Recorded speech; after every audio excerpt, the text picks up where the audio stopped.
Call the Halsey City Council meeting on March 10th, 2026, order at 6:55. Your Honor, would you please call the roll? One moment, let's make sure, is it Larissa that's doing minutes or is it Amber? Amber. Okay, is she in? Yes. All right. Sorry, I didn't see her. That's okay. Yes, I'll call roll. All right, Councilor Proud. Councilor Boyer. Here. Councilor Isom. Here. Mayor Lockenbrough. Here. Councilor Strauss. Here. Councilor Miller. Here. Councilor Lacoste. Please rise for pledging. Pledge allegiance to the flag of the United States of America, and to the republic for which it stands, a nation under God, indivisible, with liberty and justice for all. Turn down the hiccups. Turn down the hiccups. Want to thank each one of you who took time to attend tonight. Any guests who are physically present, we have a meeting sign-in sheet near the door, which everybody came in. And we're also running a hybrid meeting again tonight to allow those who want to attend remotely to do so. Cut down on background noise, feedback, remote attendees should mute themselves while not speaking. Staff members and guests on the agenda will need to unmute themselves to give reports to council. Audience members may unmute themselves to speak during the public comment hearing and citizen comments. Next on the agenda is the consent agenda. Contains minutes and council meeting from February 10th and financial reports from February 2026. Council can vote on all items together or remove an item for separate consideration. And I would entertain a motion. I move that the governing body of the city of Halsey approve the business items in the second business. All in favor? Aye. Opposed? Motion carried. Do we have any agenda adjustments? We do not have any agenda. That brings up the sheriff's office. Ready? Up. Yes, sir. I'm wearing tan pants today because I just got back from firearms training. Well, that's it. No. One of the things I do is I teach firearms. I've taught firearms for almost 10 years. So today was one of our training days. So we were out of the rain all day. Again, Bayberry looked great. We didn't have any arrests. We had no property crimes again. I think the two things to point out with the resident passed away, you'll see that we did a death investigation. So we investigate all deaths that aren't attended by a medical physician. That was an older male who had quite a few health complications that passed away. The lawnmowers going around town, yes. We were able to get that addressed. We had a really good chat with the kids driving those and their parents. Really, really nice kids, really, really nice parents. Just kind of some small town antics that I don't think you'll see anymore. But I interacted with the parents and the juveniles that kind of toward the end of the stop, and they were all like fantastic to deal with. So I don't think that'll be an issue moving forward. 8 traffic stops, 5 citations, but the 5 citations, there were 7 violations cited for. 2 for no insurance, 2 for registration, 1 for speeding, and 2 for driving with a suspended driver's license. Again, not a whole lot to talk about unless somebody has questions or something unrelated to what's in the report in front of you too. We could try to talk about. Anybody? No. That's it. Okay. Well, thank you much. All right. Yep. I'm gonna hang out for just a little bit, but yeah, as always, feel free to reach out. You know, the girls have my contact information, so if you have a matter that you want to wait another month to get answered for, sure. Or you're hearing a rumor or Facebook something, you know, like feel free to reach out. Okay. So email the best way to get a hold of me. Awesome. I'm pretty quick to respond on email. I get on my watch like this. Okay. Yeah, thank you. All right. Thank you. So next item on the agenda is citizen comments. This is the time for interested citizens and anyone in the audience to address the council on any items of concern. Anybody online? Nobody's unmuted. Mr. Wells is online. Okay. Going once. Going twice. Moving on. Next is reports to council, and we'll start with the city administrator's report. All right, city administrative report. Some educational partnership stuff continues to develop from this last time. Mayor and I, as I mentioned last month, have joined a community coalition with the school district and starting up to try to do more to partner with local industry to sort of foster better career pathways for students. They're working hard to develop their CTE programs. It's definitely in a building stage, but some of that includes like these efforts towards developing those partnerships. So we had our second meeting Monday, but one of the things that has kind of bubbled up is that the school district is hosting career fair. And so I weaseled our way into that. And I will be going and doing, it was a pretty short timeline because we found out about it pretty late. So I'm just going to go and be one of the people that's going to help with mock interviews with the students. They're all required as part of this day to do 2 mock interviews as part of all of their rotations. Other things that I was able to do is connect them with OWAU,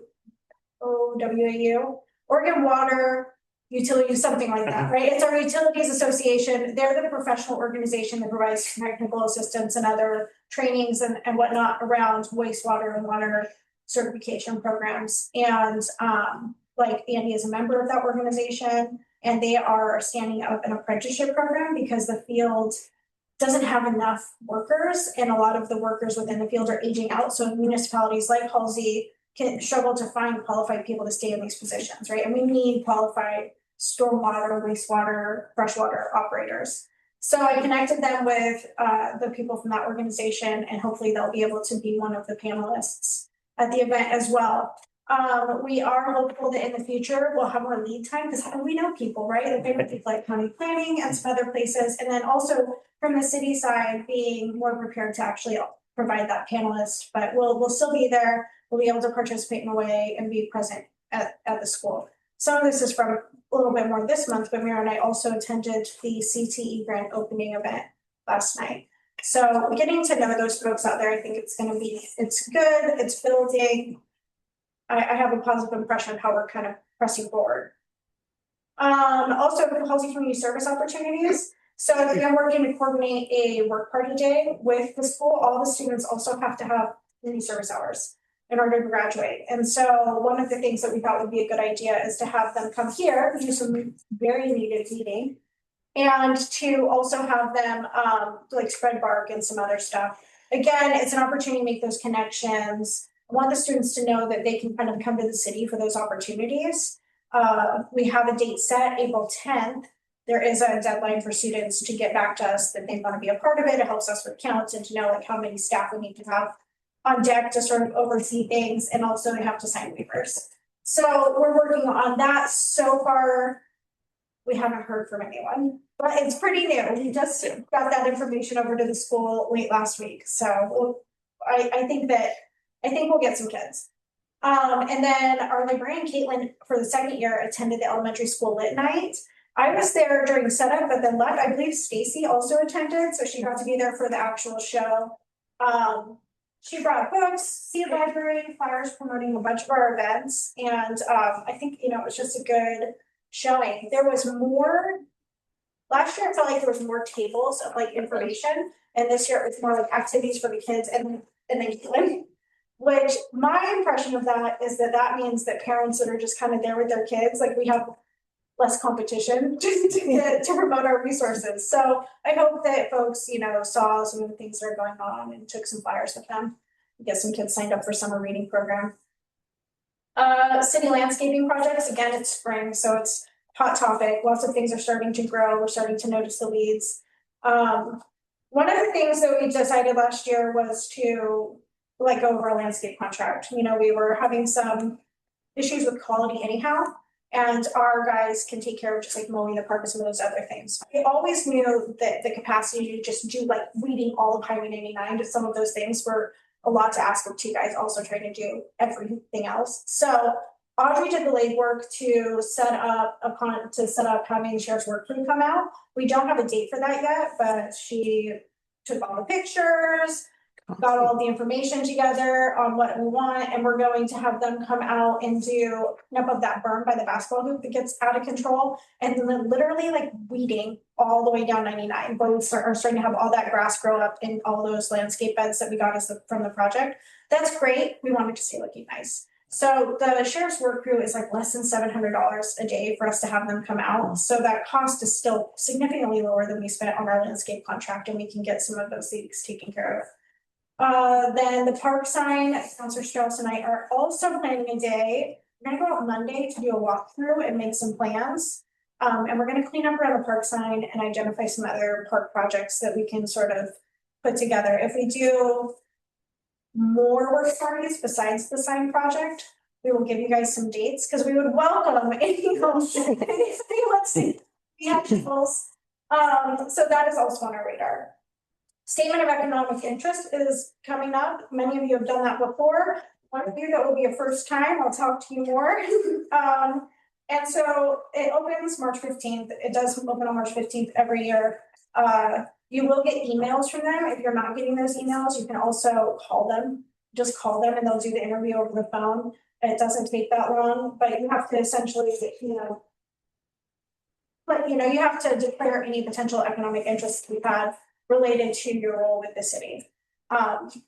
So that is due by April 15th.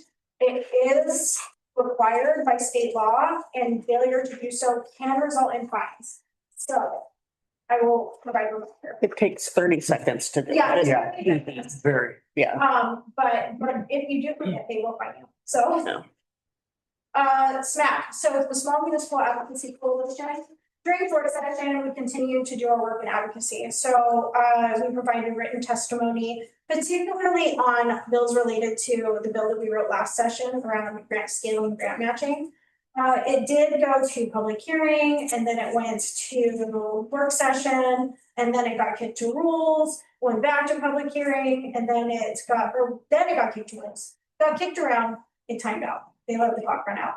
It's unfortunate because it had a ton of support. Like there was over 70 letters of testimony and a bunch of oral testimony that was in favor. And all of the letters of testimony towards this bill that's like, hey, let's just be more reasonable about how we expect people to match grants. Like a small town should be 5% if a big city is 20. Because it's just too much for small towns to come up with. So that's what the bill is trying to do. It had some amendments from the last time. Out of this over 70 letters that were submitted, only 4 were in opposition, and I read all 4 of them. They were mostly from special districts, because special districts like utility service districts, park and rec districts, things like that, they are not well defined in the current iteration. So they didn't oppose the bill, they just opposed that they weren't included. And one letter that was actually just submitted to the wrong place, had nothing to do with it. So 3 letters of opposition. And we let the clock run out, and that is unfortunate. Yeah. We will continue to advocate for those kinds of things. One of the things that is coming up for us now is that we really want to prepare for the next long session. This is how we get out and we speak out in unison when they have a lot of unfunded mandates and things that come through that just make it really hard for us to survive and do our jobs. And so SMAC is going to host a meeting. It is for our current city members, and elected officials are invited and encouraged to attend. We're hosting here. It's going to be April 7th at 7 p.m. So you won't have to commute from. And we are just essentially going to be talking about where we're at now, how we regroup, and we want to be strong to go out and start talking to other cities. Because when we build our membership, those small cities have a bigger voice. And as you know, in our state, sometimes the larger municipalities in the valley drown out the voices of the rural communities. So that's what this is really trying to do, is trying to give voice to our small municipalities by being joined. Budget committee applications are extended because we have 3 vacancies and we did not get any applications, which is why it's not on the agenda tonight. So we're going to give it 1 more month. It does mean that I might have to do, if we get applications, I'll have to do spot orientations, and that's okay. We'll make that work. You say there's 3? Yes. So on our citizen side, we have 3 people whose terms expire this year. And if they don't reapply, then those seats remain empty. Well, we already have one, we had two that expired, we have one that was already vacant, which is pretty common. Yeah. So it would be nice if we could at least get, one more, two more, three more would be great. But we do want to extend that period so we have the opportunity to hopefully get some applicants. What was that for again? Oh, it's for the budget committee. So the budget committee meets frankly like once a year. And it's a few hours. You review the budget materials. It's an opportunity to provide input on the fiscal year budget before it goes to council to vote. And then the budget committee makes a recommendation whether or not they think it should go to council to vote. If we don't reach consensus at the first meeting, then there's a second meeting, which in the time that I have lived here and worked here, I have not seen there be a second meeting. That doesn't mean there can't be, if people have lots of topics. But yeah, we're taking applications. Audrey, get him an application. And then spring cleanup day is set. I know we talked about May when I confirmed, I think we talked about this last month. It's April 25th because they couldn't do the May date, and so we figured sooner was better than later. And then garage sale is set for June 13th. The city is working to put together a list of public surplus items so that we can do a sale. We haven't done it in a while. We are piling up things. Don't look in here. There's so many things. So we will be doing a public surplus sale. That list will have to go before council for approval. Our goal is May for that list. Upcoming events. St. Patrick's Day is coming up. Budget committee orientation at the end of the month. I'm going out into May. I just want to get this out there. We have our Arbor Day events in April, and we're actually doing a full week. We're going to kick off Arbor Day the 24th of April, and then that whole following week, we'll still have the tree giveaway, but Caitlin at the library is doing a pollinator garden, and she's going to be doing like field trips with the students, rock painting, just some really fun stuff for the kids at the library and to promote the newly planted garden that she's been working on. And then we'll have spring cleanup day and we'll get 5K. Do we have any? Nobody? You're just that good. So next up is the Public Works Department report. Any questions, comments, concerns?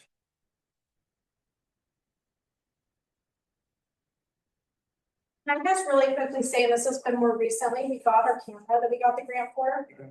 And they have been using it already. That's exciting. For some stormwater projects. Does it look cool? Is it clear pictures or can you? I haven't seen the pictures yet, but they've been working on over on the A right here by the CNN. There's like a stormwater system that has been like a mystery for a while. And so they actually like jutted it out, found a second catch basin that had been buried. Wow. And we're still like tracing it because there are some parts of our older parts of town where the storm drainage system is like less developed, right? And so if we have something, we'd sure like to use it. Oh, yeah. Yeah, so I gave them the okay to spend a little money if they had to like figure out where that goes. Yeah. Cause I would love it if it was a storm drain, it is useful. Yeah. It's there. Yeah. For a reason. They've jetted it out and they've been cameraing it. It's not, we don't have all the answers yet, but I'm excited to see that thing already.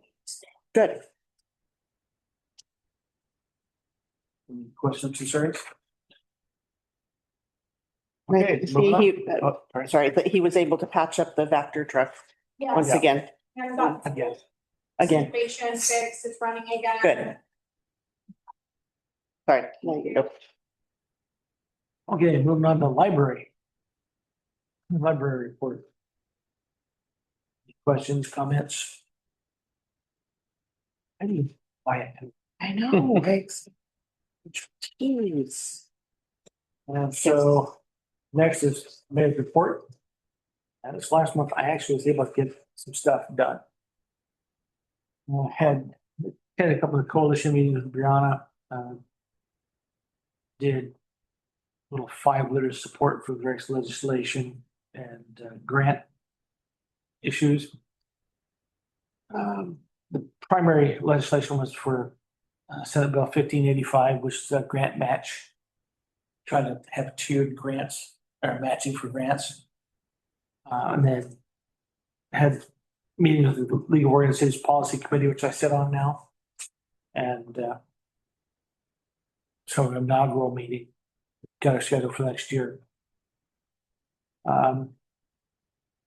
With the Oregon Mayor Association, signed a letter for the governor for, actually, governor, the mayor from Brownsville wrote, basically it's one of the rural community voices being heard at the state level, which to this point really hasn't had that great of interaction, trying to cure the urban-rural divide, as it were. And then had a phone meeting with several mayors about the statewide housing shortage discussion that's been going on with the state. And the question that was posed is it actually not enough housing? Or is it the housing is financially out of reach? And it's like 62% of Oregonians that are trying to find housing just can't afford them.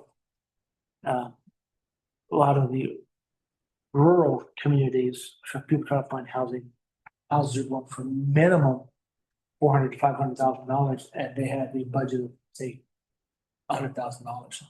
And so trying to find that out. So what the discussion we had was, is this trying to fix that or just create new housing, which is not affordable housing?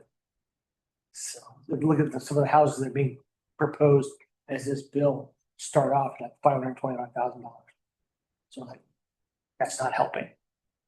And then I went and started talking to seed vendors again about trying to restock the seed library. So if you know of anybody.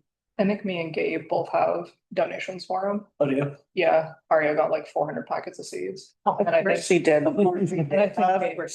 Awesome. Gabe was gonna ask his work and get some from his work, so I think Okay. there's at least something coming in on that one, but there'll be at least vegetables and like herbs Right. going in from my child. Predominantly. That's fine. Wow. I have big bags from Pennington, from Tony for pollinator garden that I was gonna talk to you about later. Nice. I have quite a few of those at home to donate. So that's all I have. Any questions, comments, concerns? You guys need to settle down, okay? God. Pass out some Red Bull. She gave you a sucker. Obviously, it's not gonna be needed, but still. So next item on the agenda is proposed A and B street vacation and the staff report. Yes, okay, so this is not the first time that we've seen this one. This is the third time, I believe, that we've talked about it. I want to begin by stating that at a previous meeting, one member of council has recused himself from discussion. So given our current level of people for quorum, we cannot vote on this tonight. However, we do have the people here that can answer questions, so it's important that we move forward, but we can discuss. Okay. And I have a very quick overview, just maps big for people to see, and the opportunity to discuss it. We'll just go ahead and update the rest of the members of council before the next meeting for vote of any questions that are answered by the applicant. Okay, so quick overview, Central Valley Assembly of God wants to do a vacation. Some of this was prompted by the fact that their building right there encroaches the A Street right away. So surveys reviewed and discovered that both A and B Street roads were actually never formally vacated, again, prompting this action. Applicant has provided proof of ownership of both portions of land that the roads exist in, which is required before they can submit an application. What is being requested? Vacation of A and B Street. And so this is just, how many feet, all the things that we put for the formal discussion in the street. It's the sections that are highlighted here. You can see it's between formally listed 6th Street and what would be 7th Street. And then for B Street, there's a portion of 6th Street that has not been vacated, so it's a little bit short. And so those are the sections that are being applied for. We have done our agency and utility review. We don't have utilities, like public utilities like power and gas are always asked in those situations. They don't have any public utilities there. The city does not have public utilities in there. And the fire district didn't find any issues with it, that's what no opposition. And then the front streets, we don't really have any plans to open the streets up. Council actions, this is not entirely true, right, because we can't vote on it tonight, but this is the opportunity. We've looked at it a couple times to really like look at the maps, discuss. We brought the applicant here so that if there's any additional questions, we can ask those now. And then sort of that review, and then again, the tabling vote. 7th Street is currently being farmed, correct? Right. I mean, it's not right to the fence, but yeah, basically it's being farmed. Yes.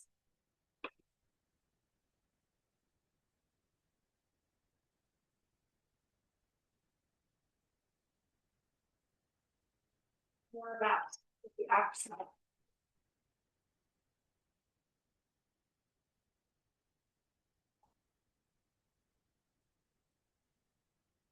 So.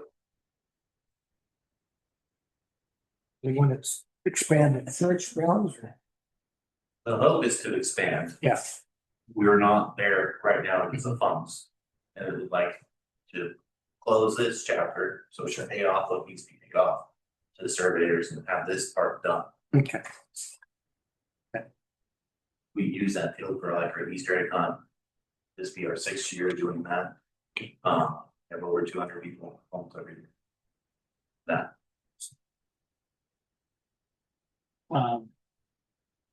So no major projects in the works at the moment. I don't know. And anything we do will be a benefit to the Mhm. Any other questions? Please say yes. Since it does line a few houses on a few of them, is there any future plans for like Right. buildings to go in or like another like physical structure that could potentially encroach on some of the fences and the people who are used to having that space right now? Yeah, the dream, the pipe dream is like a classrooms, commercial kitchen, gymnasium. It may just be a community garden for 8-12 years. Right now, I'm sitting at, the 3rd longest pastor at this church. And so we're seeing gradual growth that they've not seen in years. And so the idea is to continue to reach our kids and our youth. Having a building, if nothing else, maybe a pool building or something, but. And more parking. And the school does use our parking lot for soccer games and Right. other activities that they need space for. Well, I know that in the past, for emergencies, your parking lot's been used for safe zones, so that's appreciated. Mhm. Anybody else? Questions, comments? We can't vote, you said tonight? No, no. So the entirety of that would go, or does it get split in the middle and the other part of it goes to the landowner to the south of it? So actually, no, this is a very unique situation. Okay, There's a section to the south of the B Street right of way that is also owned by the church. It is unusual, normally it abuts the next property. For whatever reason, when this was plotted, that is not how it went in. And so actually, if you look on page 52, it better, I think, shows both the streets and both the streets.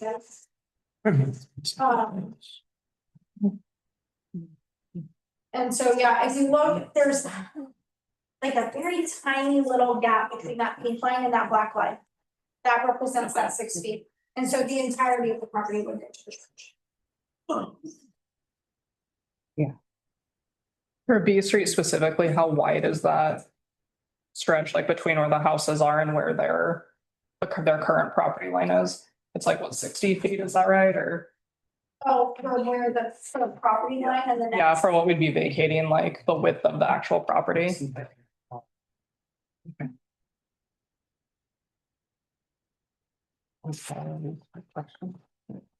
Let's ask the surveyor that's on the reading. Because generally they're 60 feet, and so I believe it is still 60 feet, it just happens to not be right next to the property line. Right. Kyle is on, can we unmute Kyle and ask him, because they work on surveying. Good evening. Yeah, it's just. There's 60 feet. Hey, Doug, can you repeat your question for Kyle? Or ask that last question? The width. Yeah, Stacy. I was just asking what the official, like, the width between, what would be vacated for B Street. The section between the property that they have now and like what would be vacated to the new line. A and B Street are both 60 feet wide. Thank you. Yeah, my copy's smudged, so it looks like 50 and 60, so. Yeah, and actually on that page 51, if you look, it says 66, which accounts for that 6 feet of weird space.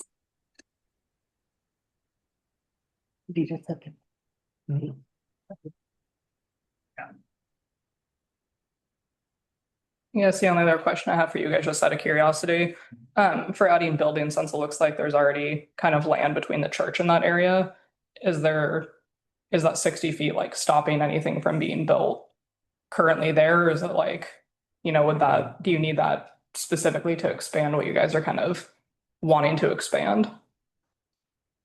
Good question. I think that the answer to that, well, we don't know what we can build or not build. Yeah. It's just, that's been a long process and we'll have to conclude it. Yeah. So whatever you build there, that'd be a benefit to the city at some point? The city at large, not specifically the city itself, but community members? Okay. And whenever we present what we will do down the road, then we'll make sure that, I believe George and Tony right now are the neighbors. Sure. That they have a good view of whatever they need or whoever's in those houses at those times. But do you have a good relationship with the neighbors currently? I, yeah, as far as I know. Like, should we expect anything? Okay, well, I guess we're gonna have to table until we have quorum, and make a decision, so if nothing else. Any other comments from online? No? Any other comments from the church? Just thank you for your time. Absolutely. Okay, so. The next item is city barbecue and movie night. Well, it's a fun time. So we're asked to discuss the reach consensus on activities for the annual Halsey barbecue and movie night. You wanna expound? No. Well, with people not with cases, we have farm to go for everything else. Yeah. It's just that specific topic we didn't. Yeah. So basically this is just to present, and this doesn't mean we're voting on exactly what package. This is really about, are we gonna move forward and the decision to include more bouncy inflatables versus this tabletop. The reason that I presented these is because Councilor Strauss made the comment last month that people get sued, and they do. When you have those large, more interactive, bouncy kind of things that people climb on, and yes, they are extremely fun. Yes. I have talked to our insurance provider about that. Their duty is always to mitigate our risk as much as possible. So they have created guidance around this, but one of the things that was a standout that made me feel like, for one, this is less risky, but also then the money goes farther because we have to pay a premium of $1,000 just to be able to do it if we get one bouncy structure that is climbing on. So that's $1,000 for our budget just to that. Was that you can have waivers and you can do what you can to have rule signs and all the things and have people that walk around and say follow the rules. But if a child breaks their neck, like then a child still broke their neck, and that's obviously like devastating for that family, and B, very sympathetic to a jury. Sure. So I decided to move forward with recommending that we don't. Right. Because I think this is still going to be really, really fun. We have more room in our budget to think about what kind of tabletop games, also maybe some prizes, right? For these tabletop games, and then potentially a dunk tank, which I did have a conversation with Councilor Lacoste, who wasn't able to be here tonight, and he did say if you volunteer for a shift in the duct tape. I heard him say that last meeting. So does absolutely. And again, we're building relationships with the school. And so potentially getting some teachers or some principals, those are always big draws. Do it too. Local deputy. Hey, yeah, there we go. Yeah, yeah. Yes. Oh, there we go. You're on record now. You're on record. Yep. More costly, risky venture. Sure. I don't know if they have it anymore, but the school used to have a dunk tape. Oh, that's good information. I'll ask. I don't know I think who you would ask. They had 2 years ago when they had their.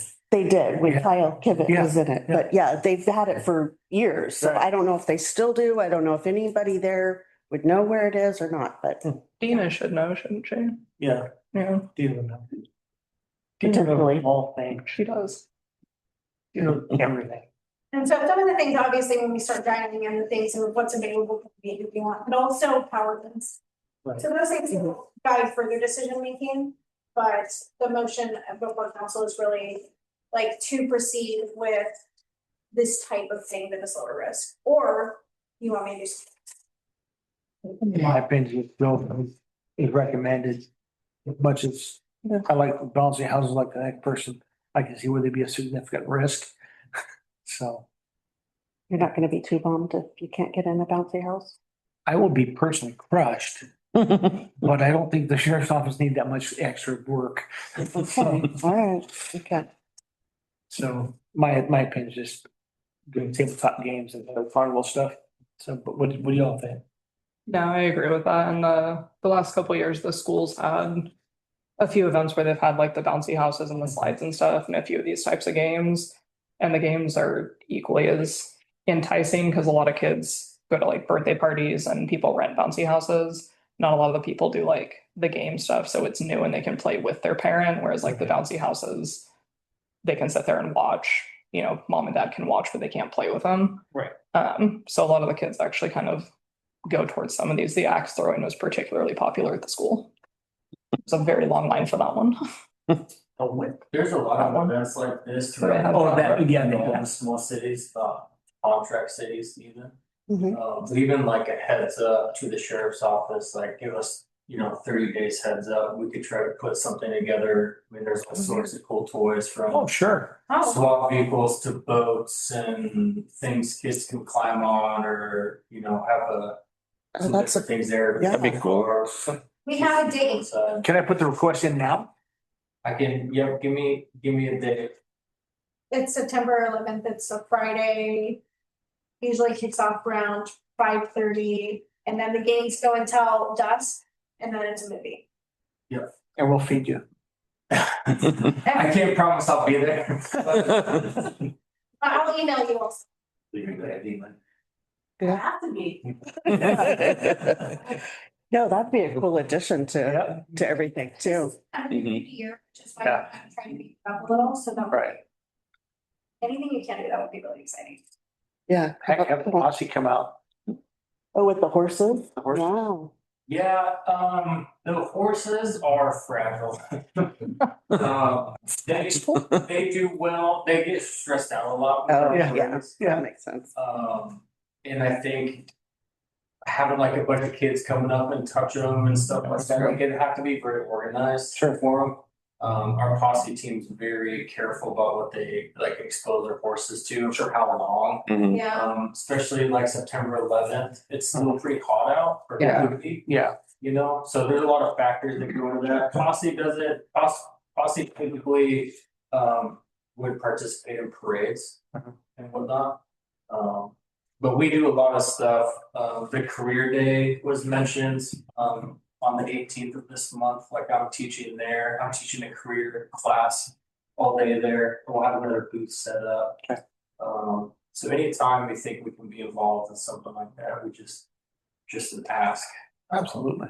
But yeah, I've got all sorts of ideas and examples of what other cities do and Sure. the drone shows a big thing with small cities and outdoor events. There's a company that throws up like 200 drones and they do a whole bunch of interactive stuff in the sky. That's cool. Oh, wow. Yeah, just bounce some ideas off off us, and I mean, the one thing that we'll say is no, can't make it, but. Corrals nights, do a lot of corrals. Yeah. Did one last year, Skylar says. I live here and I work for KRKC. And Oh, nice. Okay. I was asked to by a neighbor who did not want to be named that she would love to see a cake cutting. If there is a cake for 150 years, Cake. because she will not come down for meat or barbecue, but she will come down for cake. You don't have no problem with cake. Cake is good. Cake, we'll take cake, but no bouncy house. Is that okay? This one. Okay. I'll trade a bouncy house for a cake, yeah. Yeah. Kona Ice is a big one that does. Oh, that's Oh. right. Yes. They do a lot of events, and they travel quite a ways too. Mhm. Wow. There's a dirty soda truck that's running around Lynn County now too. I just saw that on. There's like two of them and one of them does a lot of the rural areas. Really? Yeah. Well. We're gonna have the park full. Yes, we are. Well, they don't need any like plugins or anything since it's all Right. That's smart. pour out. Yeah. Cool. No, is that any questions, comments? Do we need to entertain a It's just- motion? No, it's just a consensus. Oh, then I wrote it wrong. It is a motion. No, Yeah. it says motion on there. That's what it says motion, but you said show consensus. I'm confused now. So I would entertain a motion. I move that the governing body of the city of Halsey approve the addition of tabletop games and other carnival games as presented. Second. All in favor? I Opposed?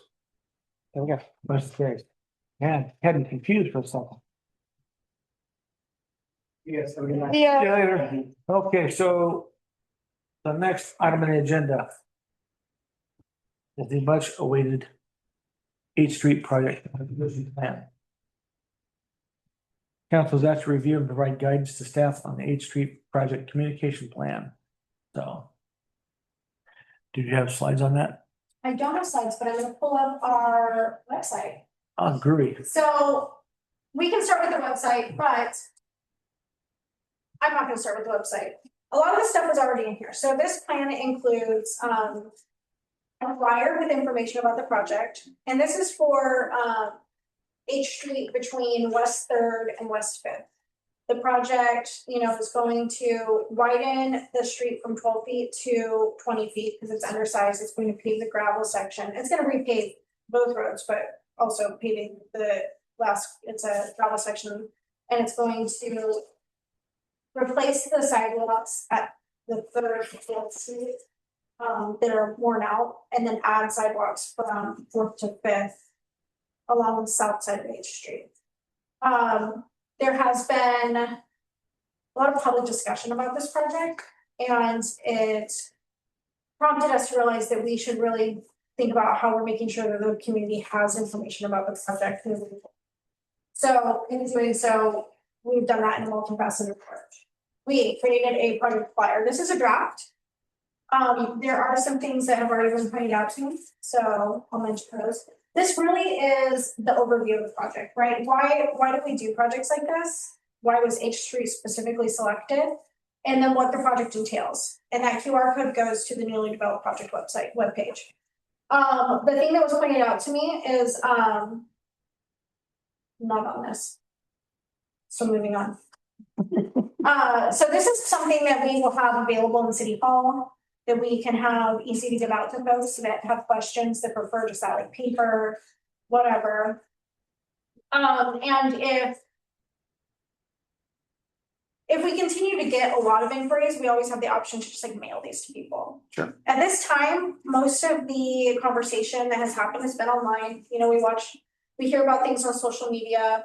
We have not received any calls in the last week since things emerged online where people were discussing dissatisfaction with the project to some degree. That was a conversation. Other things we saw were people that had questions about like, what is it about the project you don't like? So we have not had anybody actually call us and say, hey, I've heard these things about the project. I agree or disagree. The people who are upset about the project are 2 of the 5 property owners that abut the project. 1, 2,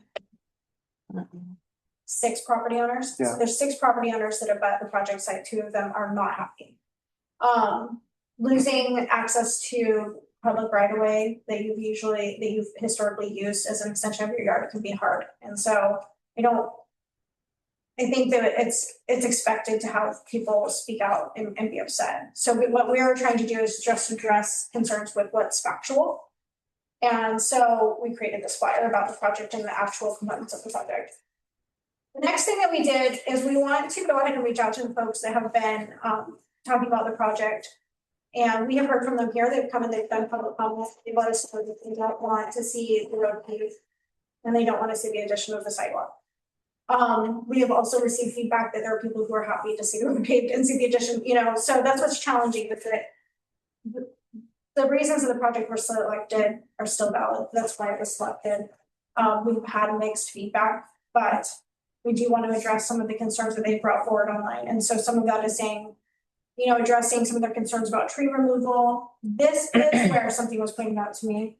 A member of council reviewed this and gave me some feedback, and it was that I stated that no gardens will be removed.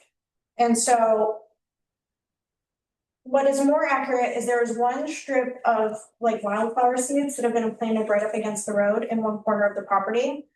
In the right of way. Those are going to be impacted by the project. Yeah. They are in the right of way. Yeah. They're very much right against the road.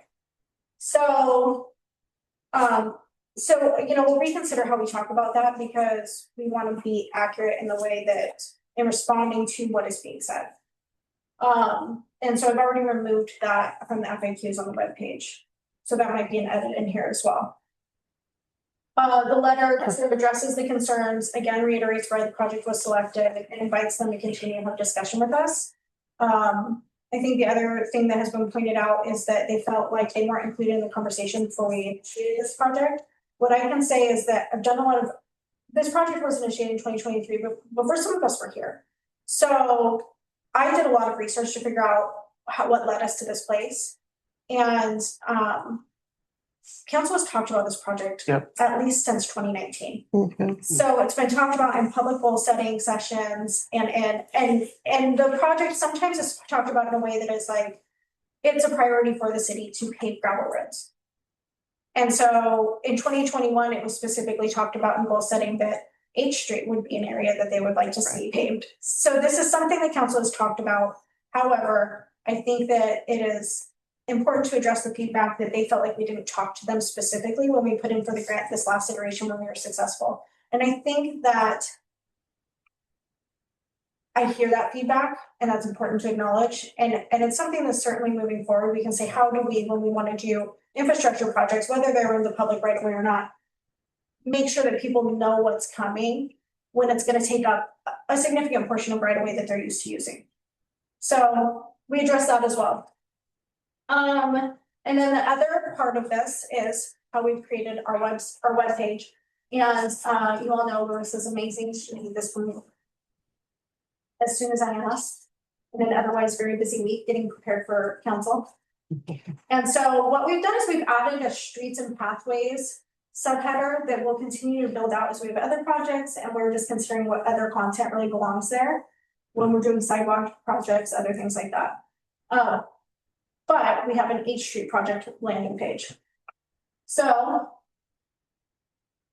as part of this, it's got these quick links and it's got a project overview with a map that shows this is the project map that is developed by the engineers when we're first initiating a project. It will continue to be refined in final design, which is happening now.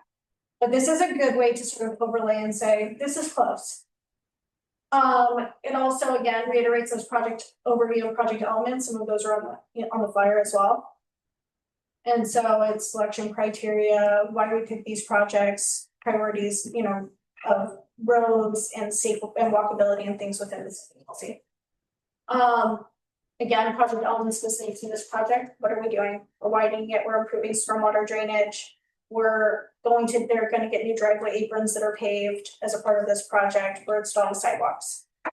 And then this is where we will continue to provide project updates as the project moves forward. So when we get to a place where we're actually going to have people on site, sign is complete, And we've got surveyors lined up and those things. It's a place where we can give the public a place that they can go and be like, hey, when's that gonna be done?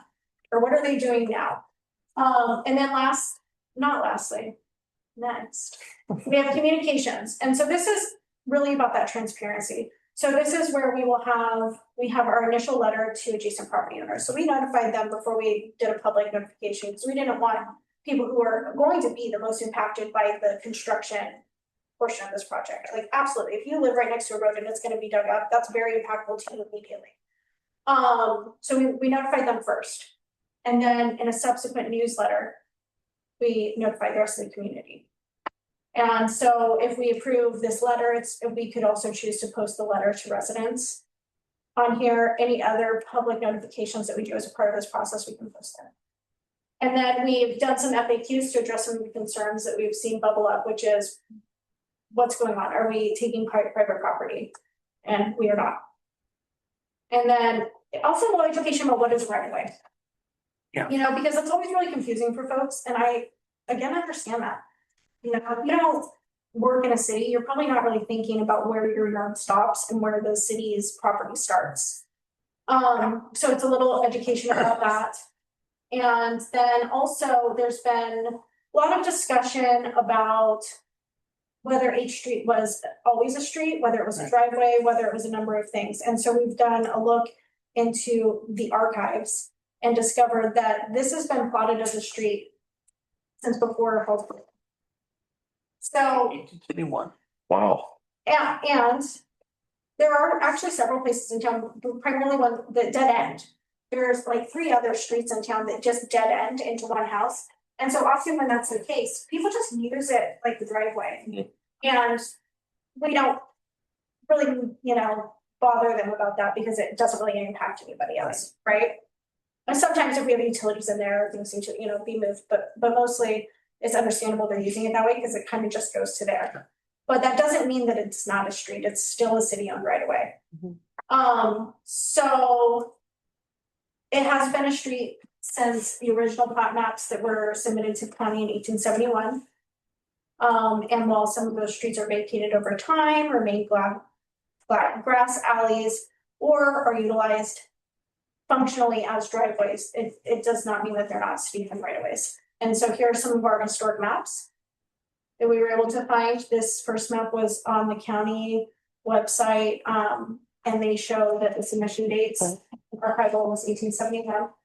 And then this was another one that we found from an artistic rendering by, there's a fancy word for people who do maps, starts with a C, and I can't remember what it is. And that person drew this in 1878. So there's a lot of history of Halsey being planned the way that it is. And then, will this project include tree removal, which our design does not call for any tree removal. I know there's been some concern that we're gonna remove trees. Our goal is not to remove trees for a number of reasons. We don't want, if a tree is just hanging on the line and the property owner has a tree that's grown up, they planted, it's shade on the property, like, we'd love to avoid removing those things. I think it's important for people to understand that if they plant things directly in the right of way, they risk losing them if we have a project. Right. We often let people plant things in the right of way because it abuts their property and it looks nice, all those things, but that, you know, that is a risky run. Cartographers. What's that? Cartographers. Thank you. Yes. Those map artists. And so this project is still under design. You know, like I said, we're doing surveying now. This month, the surveyors will be out for that, like fine tuning the design. And the other reason why we don't want to do tree removal is it actually is expensive. Yeah. So there's a number of reasons why it actually would not benefit us to try to remove a tree. And again, there's nothing that we can see that would suggest that a tree. So this is where our communication plan is so far. A couple tweets because of information that's come forward. And again, we just want to be factual in how we address concerns that we're seeing. And there's the sidewalk, it's just one sidewalk, not on both sides. Is there a reason that it's on the south side? I mean, does it? For a couple reasons. One is that the sidewalk leads directly to the crosswalk. There's already From the south side. There's already a new sidewalk on the Okay. south side between Fourth and Third, or Second and Third. Right. And then also because of the amount of room to right away. Without making, especially we don't want to make the road, our standard design actually says the road needs to be 30 feet wide. We recognize that's actually too much. Right. We don't need it, 20 feet is enough. And allowing for the addition of the sidewalk, so only doing it on one side creates the safe passage on one of our streets, without having to put up more right away on both sides. Yeah, Just curious. The fancy curbside sidewalks, or is it gonna be the sidewalk? Is it gonna be like what you did on Highway 99 basically, or is it gonna just be a Did not flat? know that. Yeah. no. Yeah, it's- That was ODOT, by the way. That was, not yeah. us. That was ODOT. yeah, I figured. it's not gonna. Yeah. But I have to be honest with you, I'm Yeah. from Tangent, Albany. I bless you for doing that road finally, because it was the worst section. Yeah. It's been that way my entire life. Awesome. Yes, that was an ODOT project, it was a requirement, it's a state requirement for their ADA rules that they have those Yeah, yeah. about. Yep.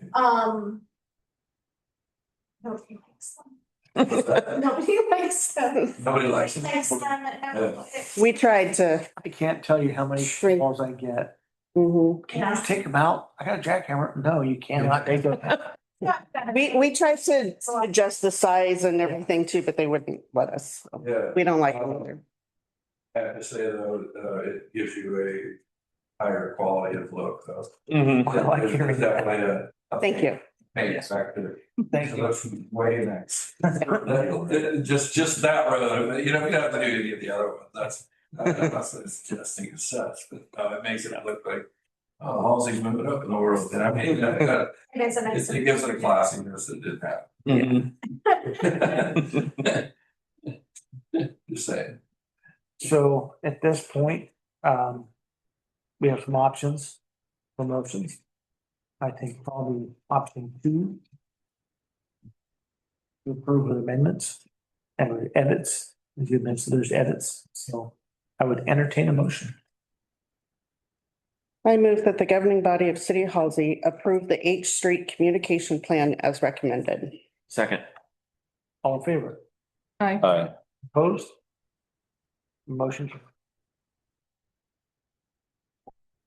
And so the next item on the agenda is TMDL. And total maximum daily load information implementation plan. So this is just our annual report that we give to DEQ. We last year had to do a new iteration of our 5-year plan. We have to do that every 5 years. And so there was a lot of carryovers from previous years. And I apologize for the size. This spreadsheet is so massive, it's actually like impossible to plan in a way that not terrible. We did do the QR code, which also is not great. You have to Zoom. Thank you, Cece. Resounding email's not great. But it is on our website. I'll look at formatting. So, but really the highlights are, the report was reviewed by council last year, I should say, and this is our annual update on our progress for that. And, there's been a few things. We continue to engage in Arbor events and have rejoined the Tree City. Right. Gonna say, and we have been working on our tree care stuff kind of in that Tree City realm. So Billy and I attended a free pruning and tree care workshop a few weeks ago. And other things are completion of our wastewater facility master plan and moving forward on our I&I project. So our public works team also does our annual culvert and spring drainage cleaning that they do every year, usually in the summer and early fall. And we continue to get our web pages because of our limited budget, limited staff, limited resources all around.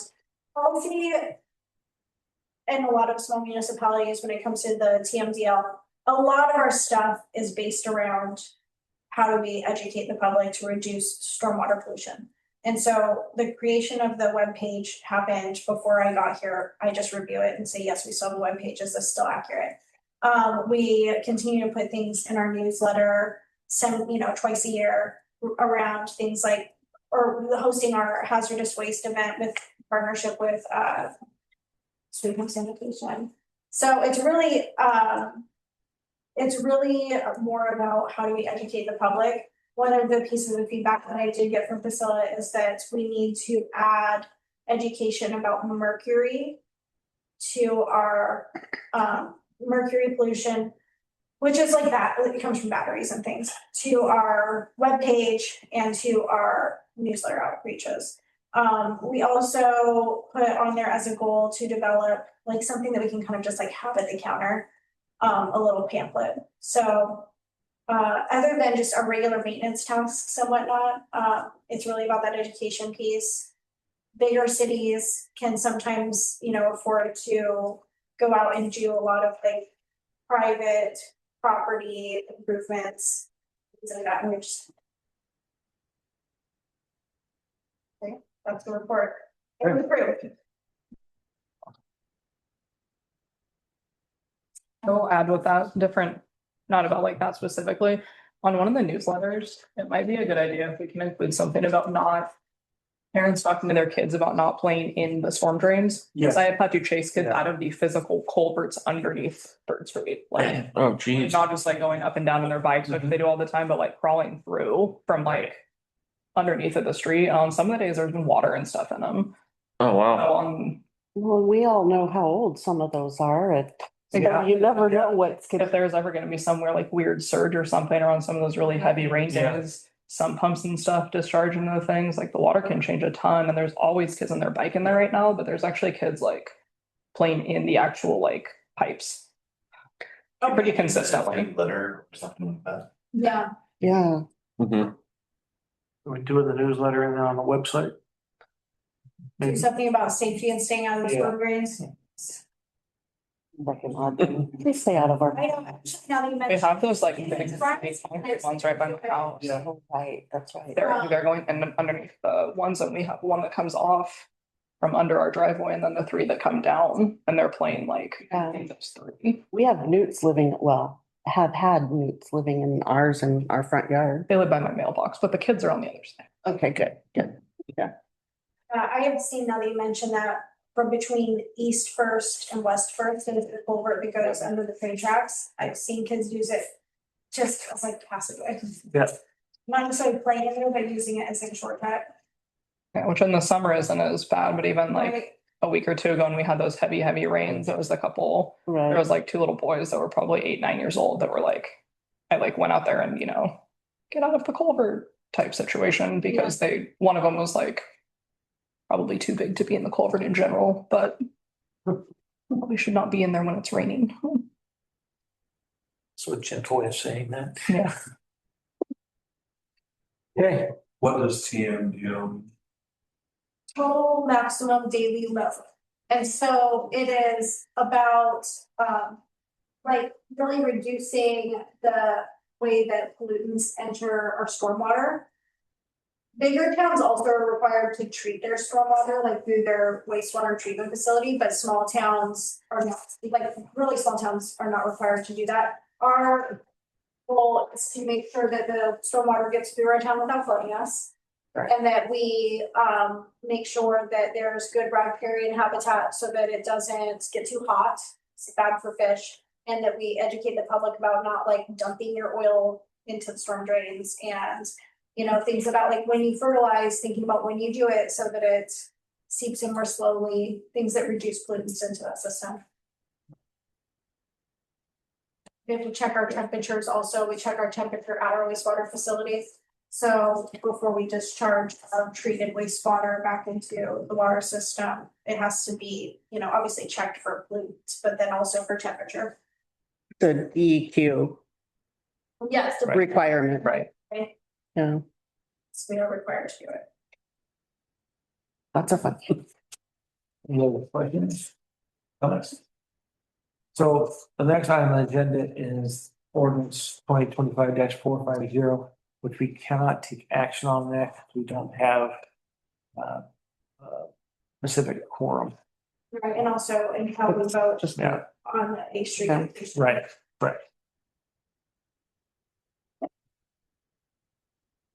And with that, nothing else. We are out of here. Oh, no. Pretty good. That